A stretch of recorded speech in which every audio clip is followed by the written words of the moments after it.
was on ESPN and the incredible night. We're going to keep it going for you with the Jump live from Las Vegas. We are inside Thomas and Mack Arena. And look, Summer League may have started as a sleepy way to watch the newest youngsters, but over the years it has turned into the place to be in the NBA offseason. And tonight we got a ton of big names in the building, all ready to take in Lonzo Ball's debut as the Lakers match up with the Clippers. I'm Rachel Nichols. We have our guy here on the Jump, former Lakers coach, three-time NBA champ Byron Scott. And we are joined by current Lakers coach, only two-time NBA champ Luke Walton. Five on the table. You gotta catch up here. You gotta. I got one as a coach. All right, so it counts a little bit. There you go. Sort There's of. an assistant, but it still Does it counts. count? Kurt counts all his coaches as assistant coaches. Are you gonna tell? I'm gonna give you All my right, because Byron it's says it's okay. That's all right. Look, we do want to talk about the guy that your boss, Magic Johnson, says is the new face of the franchise. What have you learned about Lonzo since we started working with him?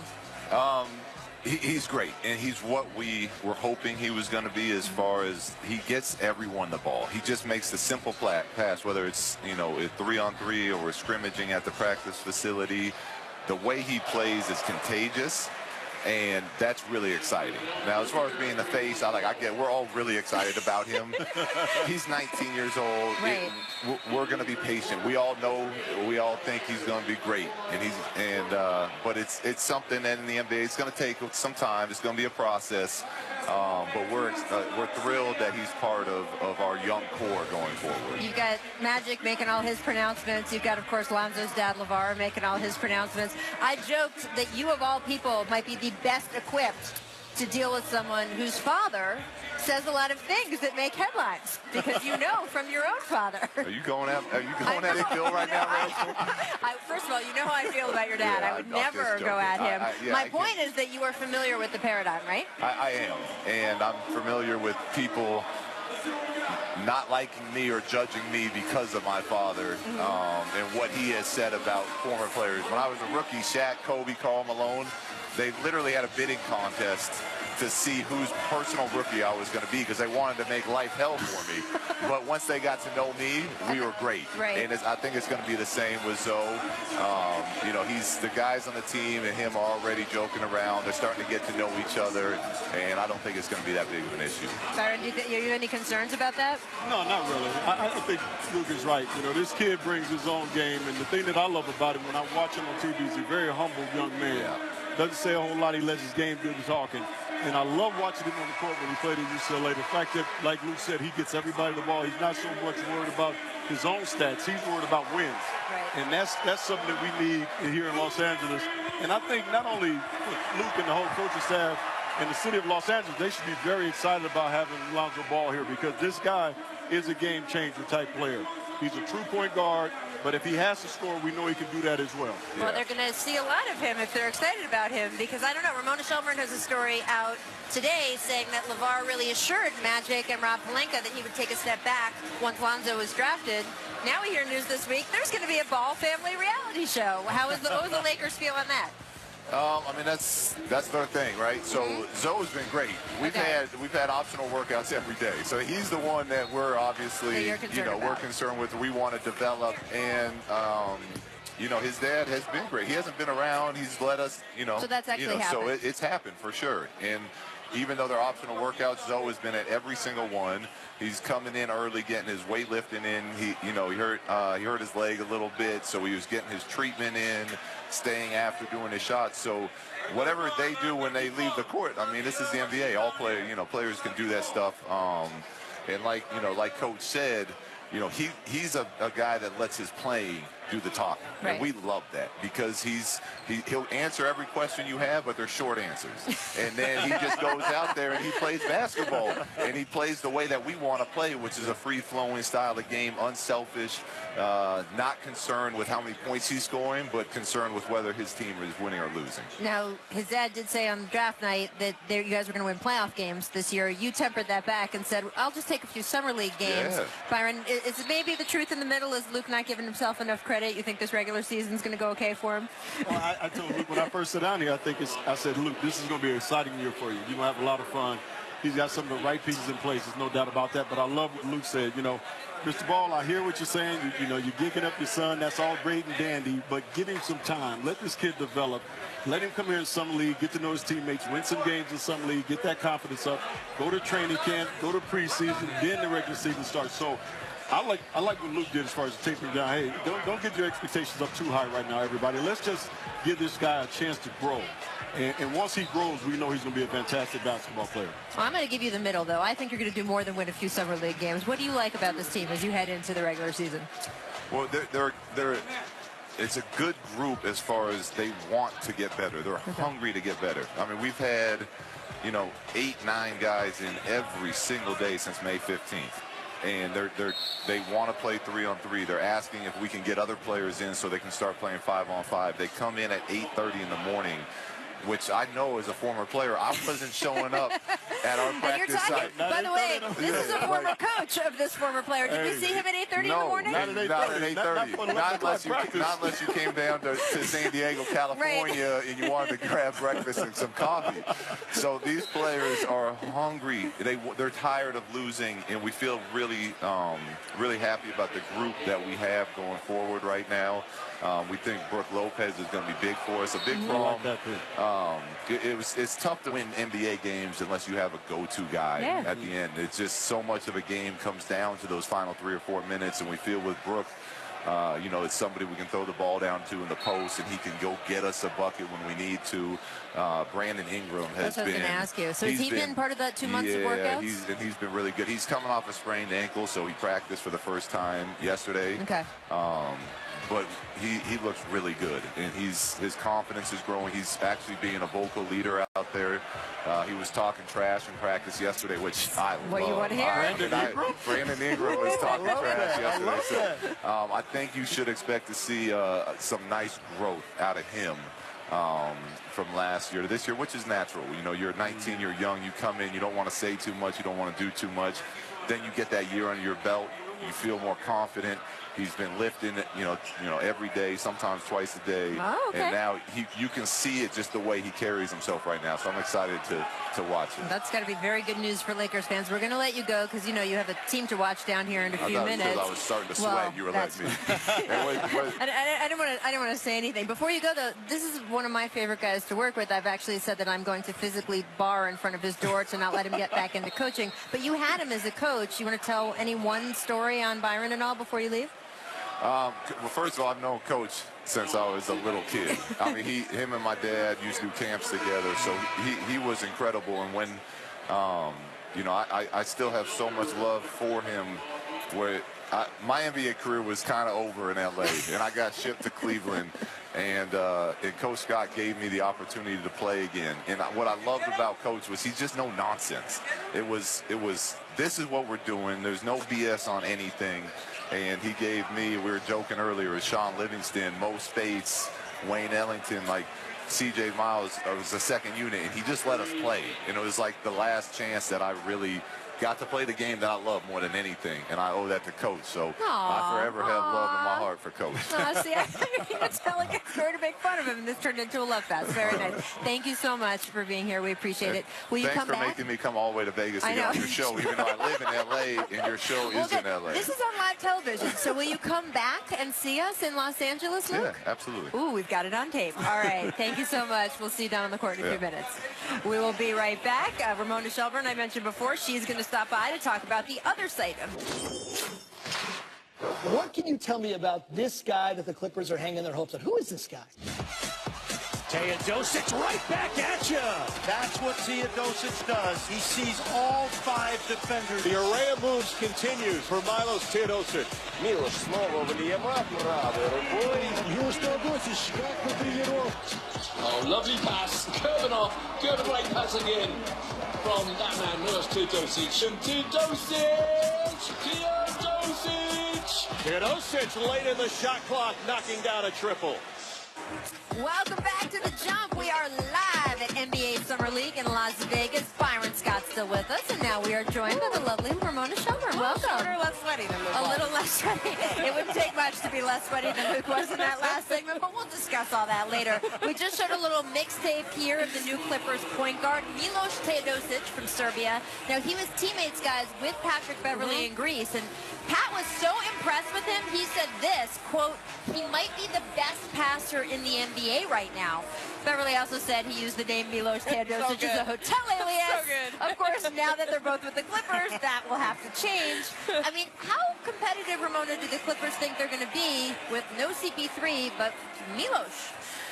Look, they're not going to be the same when they had the big three, right? But I think when you look at Blake Griffin as a rookie, as the first couple of years when he was in the league, before Chris Paul got there, he can pass the ball. Like he's a different kind of player when the offense runs through him. And I think they feel good about building around Blake when he's that kind of a guy. Plus, they added a pass-first point guard. I mean, this is now going to be, you're going to go back to Lob City, circa pre-Chris Paul days, right? Circa 2010, right? With a different guy throwing the lobs. And if Blake Griffin is the old Blake Griffin, they'll be fine. If he's not, and we've seen a lot of mileage on that guy, could be a long year. I'm going with it to be a long year more than it could be fine. You know, I'm just still trying to figure out, Ramona, what they're trying to do completely. You know, you just lost one of the best point guards in the history of this game. And obviously one of the best point guards in the league today. You get, you know, Patrick Beverley and this young man that's coming in. And I think both of those guys are going to be very adequate as far as taking over that position. But you lose the heart and soul of your team when Chris Paul left. That's the heart and soul of your team. And I've said it for the past 5 or 6 years. The reason the Clippers won't win a championship is because the toughest player on their team was 6 feet. Right. You know, and that hasn't changed. Well, so Pat Beverley's 6 feet. No. Patrick is tough, but he doesn't have Chris Paul skills. There's no doubt about that. So I don't think they're going to be nowhere in that top echelon as they have been in the last 6 years. I think they're now going to be dropping to that bottom, 4 to 5 to 8 range as far as playoff is concerned. How much do you think Blake has left, though? I mean, I think that's really the question. Well, I think he's got something to prove, too. You know, now that CP is gone, his show, right? this is now, your team. any of those and like you things said, I agree with you. Blake is an excellent passer. And if you run the offense through him, he's going to get some things done. He probably have more triple-doubles this year than he's probably had in his whole career. But when the game is on the line, that's the problem. Because when the game was on the line and they had CP3, you knew you had a guy you can go to. They could not only score, can get the other people the ball, but he could also make the free throws. That, I don't know, is Blake Griffin's forte. I don't think he can handle that type of situation. But from the start, I think he's going to be fine. But I still see them now dropping from that 1st to 4 now to that 5 to 8. Although the question is, does this give them a better or worse chance of making it out of the first round of the playoffs? Who knows? I love that you just described 2 of their key players as very adequate, by the way. That's praise for you. I want to turn our attention to the Knicks. Their 4-year, $71 million offer sheet to Tim Hardaway Jr. Look, y'all can debate whether Hardaway Jr. has improved enough over the past few years to merit this kind of offer. Personally, I really like him as a player. But that has nothing to do with the real discussion. That's like 5% of the discussion. The larger question is, what are the Knicks doing? I want to review. They drafted Hardaway. They had him on a rookie contract. Then they traded him away for the right to draft Jerian Grant, who then they traded him away as part of the Derrick Rose deal. And of course, then they had to renounce Rose in order to create the cap space to offer a super pricey contract to, say it with me, Tim Hardaway Jr. And by the way, they reportedly included Ramona a 15% trade kicker in the deal. Apparently not learning their lesson from Carmelo Anthony that hampering your own ability to trade your own player is not smart, but they didn't need to do this. So when you do a contract like that to a restricted free agent, you do lots of things that make the other team not want to match. The $71 million probably would have been enough. That's one of them. Yeah, that's one of them. I don't think they needed to include the 15% trade kicker. He gets half his salary on October 1st. Yeah. That's pretty good. I know the accountants like that. Kobe got all his salary. Did you know that? No, I did not. He used to get his entire yearly salary on day one. That was Rob Pelinka, his agent, who's now the Lakers GM. Right. When they had him, but or didn't. The league-wide reaction to this yesterday was like, wait, I'm sorry, are those numbers right? Because as you saw, Zach Lowe had in his column today, the Hawks were prepared to go 4 years, 48. Right. That's a good raise. Absolutely. That's nice for Tim. Absolutely. And I think the Hawks now look are in full rebuild mode right now. I don't think they can match this offer. I think it's too much. And wow, look at from father and son. I just want to point Byron to the fact that this is more than Daddy ever made in his entire career. Yeah. And again, I almost think it's beside the point to get into the does Tim deserve this? You deserve whatever the market's going to pay for you. Right. And I like him as a player. I don't want people piling on Tim. Yep. I'm more wondering about the Knicks. Byron, if you're a potential GM that's going to step into this job and you've just been hampered with this contract for a guy you could have had in your let's put a name on that. the whole time. You say if you're a potential GM, let's put a name on that. That would be David Griffin, who's like the only reported name that we've seen, and is what he's. How I would say he's the front runner for this. And we know how good David Griffin is as a GM. So I think David would look at this and go, "What the hell are y'all doing?" Maybe other words, they would be stronger. But I'm keeping it very, TV friendly. Okay. That he would say something like this. And like you said, they had Tim there before. And we all like him. Like you said, I love the way he plays. I think the kid has worked his butt off to become a very good basketball player. But $71 million, I think what you just said, Ramona, is the fact that the Hawks were ready to give him a $12 million a year kind of increase. I would have been ecstatic well, and let's just look about what that. it does. It takes them out of KCP, right? KCP just got renounced by Detroit as part of that Avery Bradley deal. Would you rather have KCP or Tim Hardaway Jr.? We will be discussing this after That's the a good break. question, There's a TBA segue if I ever heard one. Up next, we will be discussing a bunch of things, not only Caldwell Pope, but the Celtics, and if they are giving up too much to get Gordon Hayward. Lots of machinations around the league. Stay with us.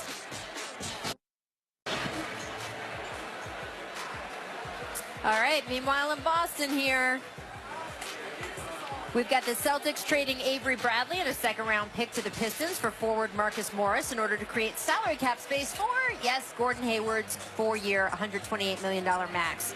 Now, here are the moves Boston has had to make to create cap space for Hayward. Are the Celtics now giving up too much to make all this work, Byron? Or, hey, it's Gordon Hayward, you're in? Hey, it's Gordon Hayward. I think we had a show earlier where I said, you know what, good fit would be Gordon Hayward in Boston. Right. With his old coach, and I think this is still a very good fit. So you're not really giving a whole block. Green and a couple of those guys are kind of journeymen. Obviously Avery Bradley you're losing Avery Bradley, who's a very good basketball player and has really showed well, I thought, in the playoffs, especially on the defensive end. We knew he could play defense, but he hit big shots as well. But you got a chance to bring in Gordon Hayward. This guy, to me, is one of the better small forwards in this league. He can do it on both ends of the floor. He's tougher than people think he is. He doesn't mind taking big shots when the game is on the line. He's fearless, when it comes to that. So I think this is still a very good move for the Boston Celtics. What's interesting for me with Boston is that they were going to have to make a choice between Avery Bradley and Isaiah Thomas at some point. They didn't have to, but they can go full Warriors and Joe Lacob and have to pay him $1 million. $1 billion. A little bit more than that. People who don't make millions, I know. get those millions and millions confused. Right. But they could have paid everyone, but that would be so cost prohibitive. So they were going to probably have to trade Avery at some point or Isaiah. So you make the choice between those two. I think Isaiah is the heart and soul of that team, and they can't really go there. They had to move him now, obviously, because really what happened, they got caught. The salary cap did not go up as much as it was supposed to. Right. They had all these moves they could make, and they still were going to be $300,000 short. That's it, $300,000 short. And yet, you got to make it. You got to make it. I mean, for me, Crowder obviously seemed like a more natural person to jettison from the equation, given the position everyone plays.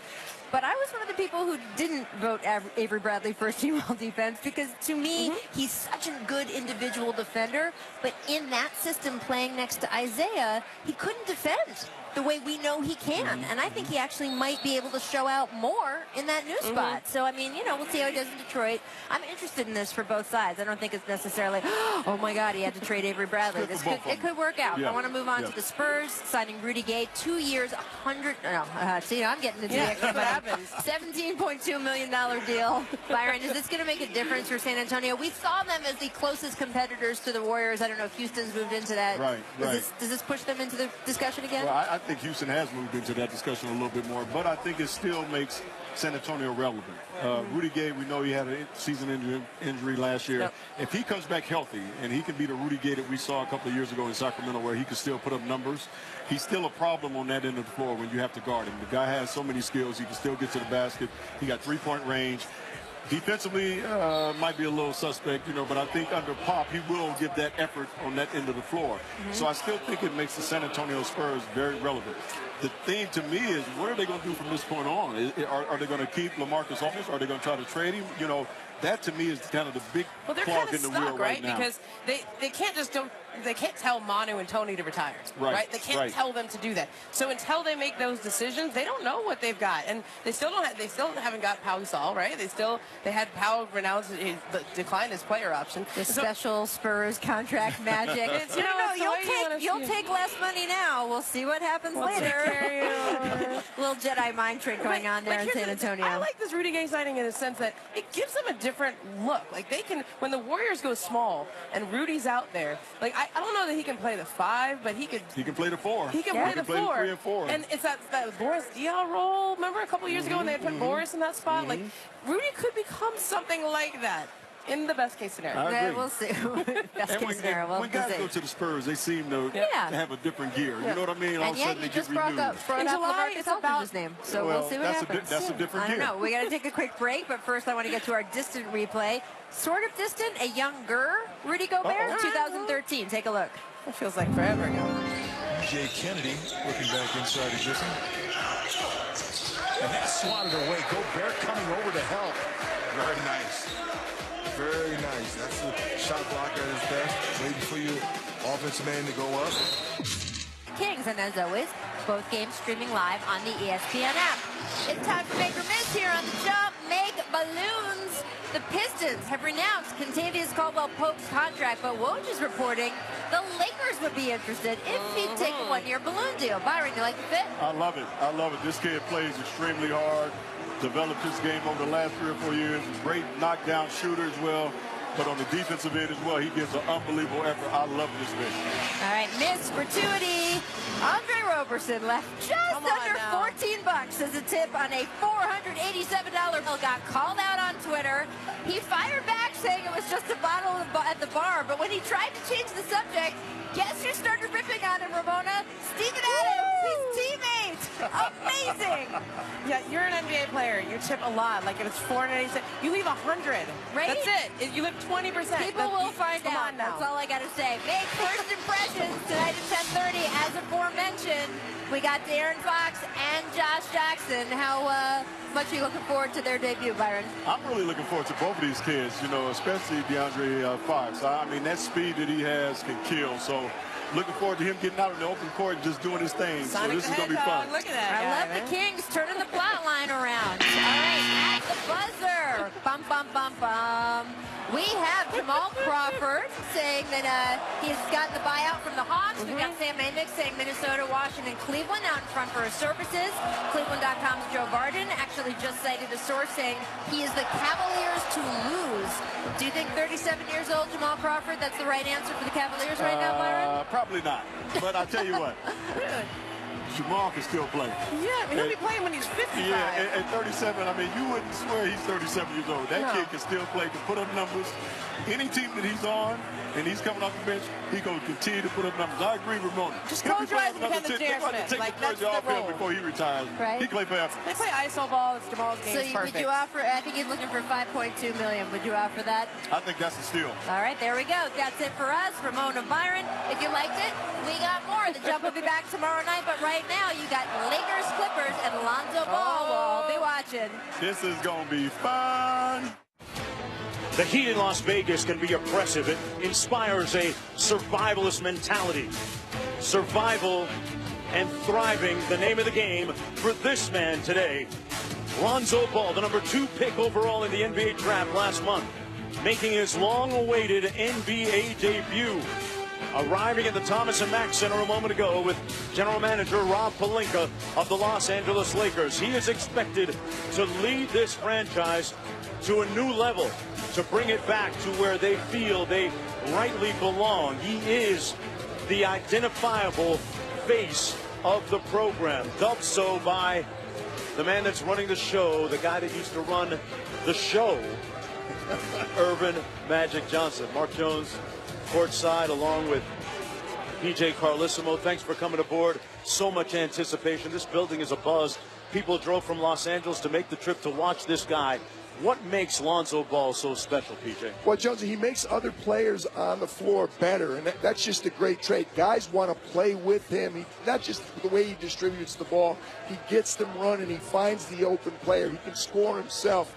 Anybody who makes their teammates better, and the guy you mentioned, Magic Johnson, no one was better at doing that than he. That's why people like to play with him. That's why people want to see him. This reminds me of, we had Kevin Durant as a rookie here 10 years ago, and the place was buzzing right then. He was the player of the year in college basketball. Lonzo, not the player of the year, but the most anticipated rookie in the league, unquestionably. A guy that led the country in assists at 7.6 assists per game last year at UCLA. Really made everyone around him better, didn't he? Well, he did, and again, he does a lot of things. You're open in the corner for three.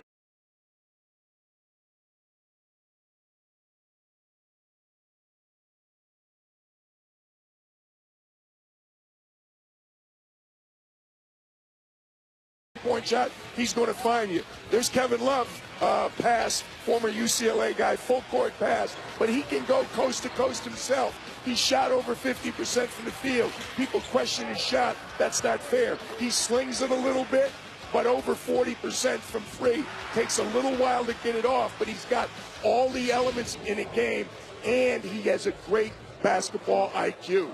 Well, speaking with Lonzo Ball a little bit ago, he says, man, I haven't played basketball in a while, so it's going to be fun out here today. And a guy that, despite all the hype and hyperbole around his father, LeVar, he is actually a very understated type of player, very stoic, expressionless demeanor on the court, but don't mistake that for a lack of competitiveness, because unlike that, he won't show his hand a little bit. He won't show his emotions, but he plays hard. He's a leader. He's quiet. He's very competitive. You're exactly right. Again, that goes into people wanting to play with him, but he's very different than his father. His father does the talking. I'm sure he was raised. He could never get a word in edgewise, so he would have to be quiet. He spoke it into existence, and it came to happen. He said his son would play for the Lakers.